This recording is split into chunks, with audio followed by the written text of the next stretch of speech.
Europe 1, il est 8h35, la revue de presse. La revue de presse de Natacha Polony. Bonjour Natacha. Bonjour Thomas, bonjour Julie et bonjour à tous. Bonjour. Ce matin, en une de vos journaux, on dénonce la destruction volontaire des biens publics. Le Figaro révèle les statistiques effarantes sur les bancs, abribus, vélos en libre-service qui servent d'exutoire à la colère contre l'État. Le vandalisme n'épargne aucune région de France. Mais c'est aussi la destruction de l'audiovisuel public. Le Monde, Radio France s'enfonce dans la crise. L'Opinion, le grand foutoir de l'audiovisuel public. Alors, le Point ironise. Photo de François Hollande et cette question. Et maintenant, on fait la sieste ? Il y a un témoignage très fort ce matin dans la presse. Oui, il est en une du Parisien, le visage dissimulé par son équipement. Le journaliste l'appellera Antoine. En fait, on sait de lui qu'il a une trentaine d'années, mais surtout qu'il fut le premier homme du GIGN à pénétrer dans l'hypercachère sous les balles d'Amédi Koulibaly. Il le raconte avec humilité, évoquant ce moment où son chef lui annonce qu'il prendra la tête de la première colonne d'assaut. Les réflexes, comme celui de se déporter sur la droite pour attirer sur lui les tirs du tueur et protéger les otages positionnés à gauche dans le supermarché. Avait-il prévenu ses proches ? Il se doutait que j'y étais, répond-il. L'héroïsme n'a rien de spectaculaire. En fait, il relève de la pure abnégation. On parle de la grève à Radio France également. Oui, 3e semaine de grève à Radio France et la presse se penche sur ce paquebot à la dérive. Les mots sont cinglants, piteux spectacle, pitoyable histoire. Le Monde et l'Opinion soulignent combien c'est avant tout l'État actionnaire qui a depuis des années laissé s'envenimer la situation.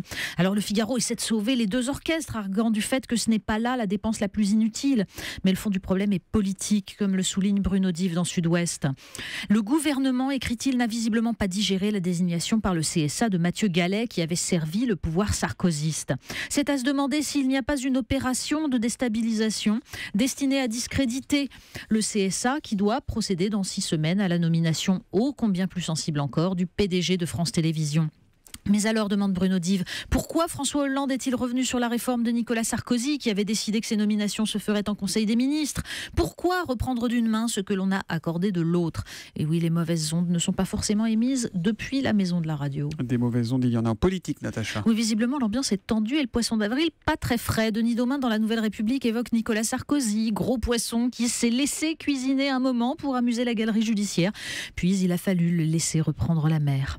Mais dans le Parisien, Nathalie Chuc nous raconte que la farce n'a pas été du tout de son goût, une sorte de syndrome post-traumatique. Pour lui, c'est une mini-affaire Clearstream, dit un proche. Avec François Fillon, bien sûr, dans le rôle du comploteur à pendre au croc de boucher. Alors, loin au-dessus du marigot, on peut essayer de prendre de la hauteur en lisant l'Obs. En une, Christiane Taubira, tout sourire. Et ce titre, L'Insoumise. En fait, on prend tellement de hauteur qu'on plane au-dessus des problèmes sans jamais les effleurer. La brillante ministre de la Justice déplore que la gauche ait adopté les mots de la droite.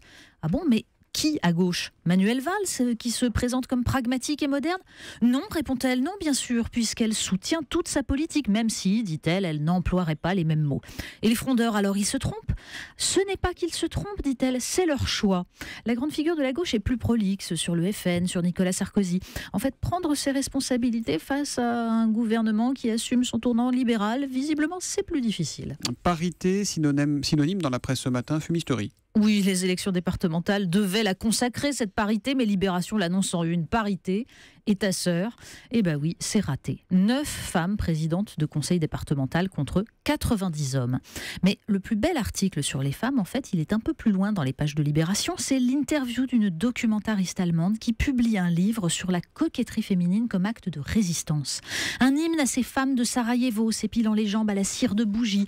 Cette poétesse kurde évoquant le parfum chargé d'érotisme des femmes enfermées sous leur voile par la révolution iranienne. Rien de frivole en fait, mais une façon de conserver le peu d'humanité qui reste. Vous nous parlez de la RATP à présent, les transports parisiens. Mais oui, parce que ça c'est un titre qui intrigue, hein. C'est sur le site Figaro Vox.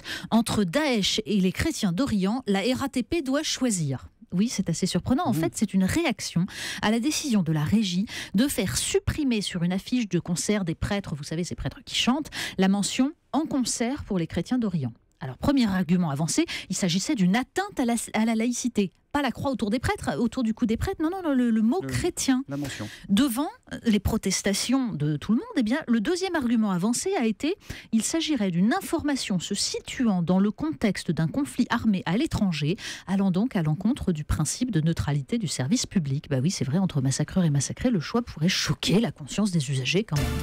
On termine avec l'équipe. Voilà que Natacha Polony lit l'équipe. Toujours. S'il y a un article à lire ce matin, c'est la double page de l'équipe intitulée « Moteur moteur dans les vélos, une bombe à retardement.